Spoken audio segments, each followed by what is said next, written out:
The storms do come to our lives to shake the foundations. The people who we sometimes love the most are the ones that will become the allies of our soul's path in order to open it up and help us rediscover ourselves and our true authentic power.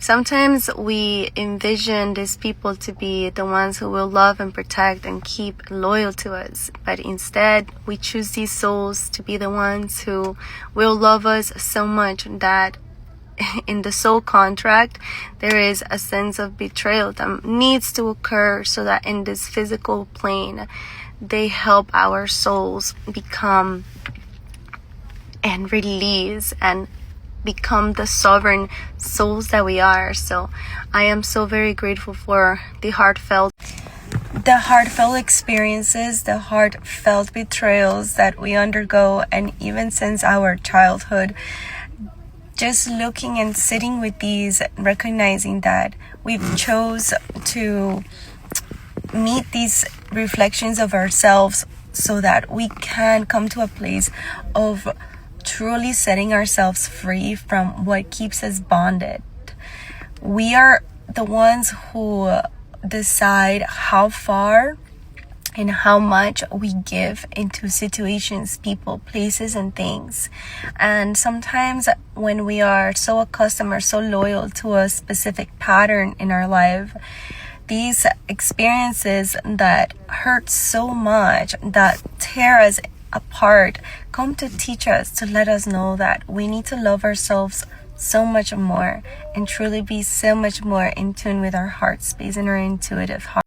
So the way I look at it is like, if I never went through these very hard experiences that broke my heart into pieces, that shook my entire foundation, then I would have kept in many ways lying to myself or kept betraying myself, because in many times in my life I thought that being nurturing, loving, caring, space holding was to betray myself in a way, to not fully lean into my intuition and sometimes make these decisions that are hard, that will change the course of our destiny for ourselves. But we don't make these decisions because we're afraid to hurt, to leave people behind, to all of these things. And this is a very sentimental part within us that's very human.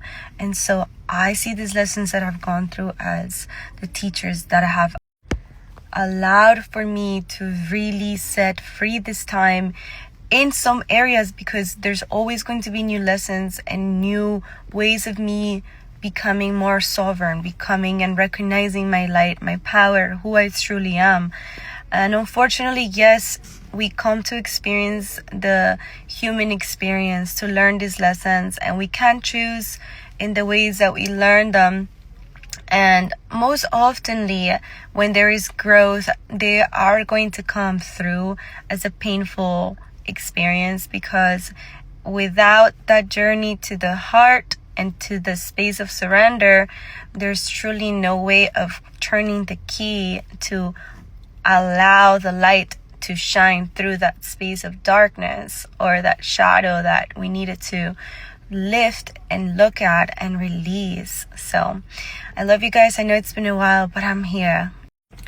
So in these moments, I truly do recognize the oneness. As I was saying, we are one. I am you and you are in me. We are in one another.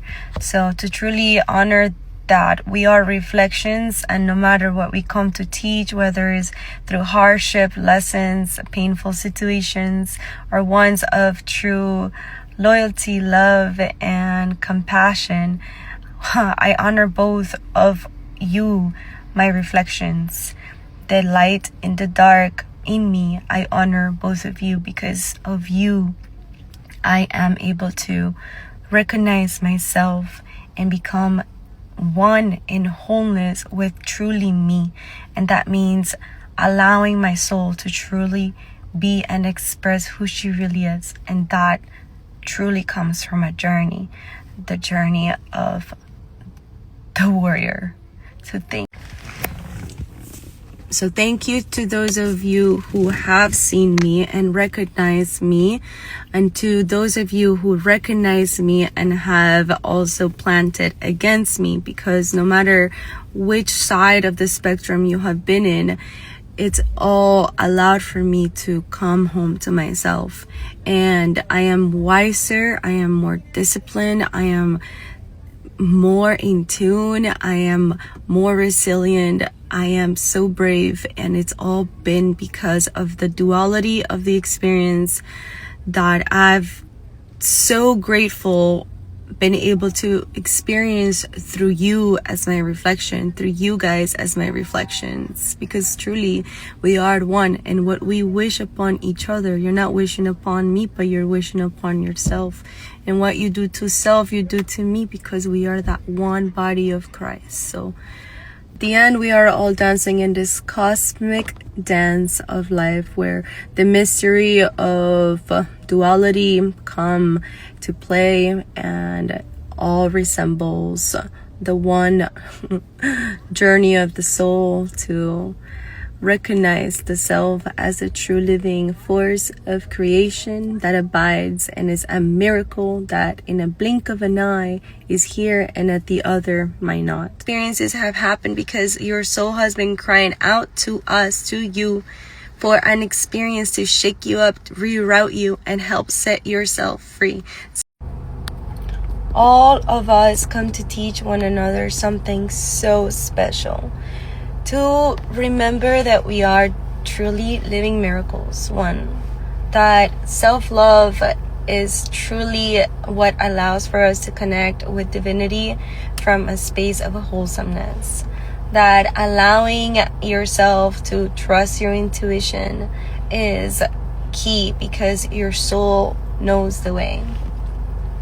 And never to lie to yourself or sacrifice yourself past beyond that point where you hear your soul saying, it's not this way.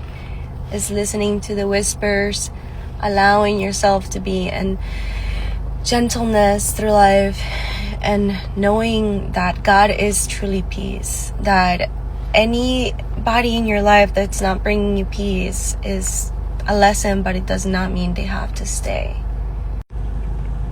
Because once again, the last message, life is truly a miracle. We are living miracles, and your soul's intuition is guiding the way. We are to listen, to lean inward, and not seek on the outside, onto people, substances, or things, but to learn our way to our hearts, recognize our patterns, and truly allow for these hardships and these lessons and these teachers that have come to teach us to really be the lesson that shifts our destinies, to propel us into more of that love and light of that greatness that we truly are. And I don't know exactly how this will play out as far as my presence online, but the lesson has been learned. I share these messages with the most profound respect for every single one of your journeys, understanding that everybody's journey is similar, because the lessons are in a way cosmically meant to be learned in a way that humanity awakens to their truest, most authentic version of themselves, which is truly love, compassion, purity, transparency, oneness, telepathy.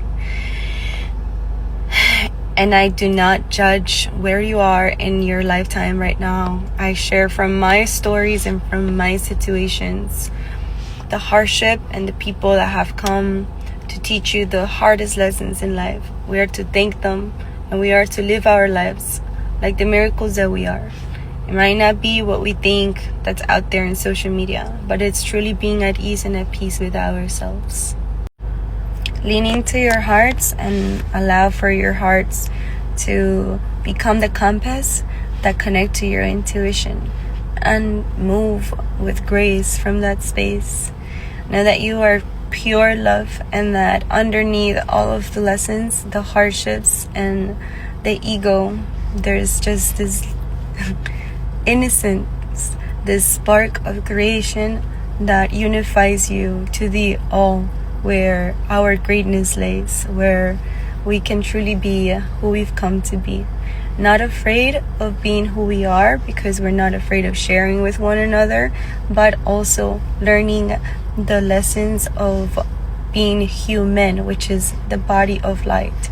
The body of light in its humanity and its density, and that's the discipline, the boundaries, and the self-love that allows for us to be set free from self-betrayal.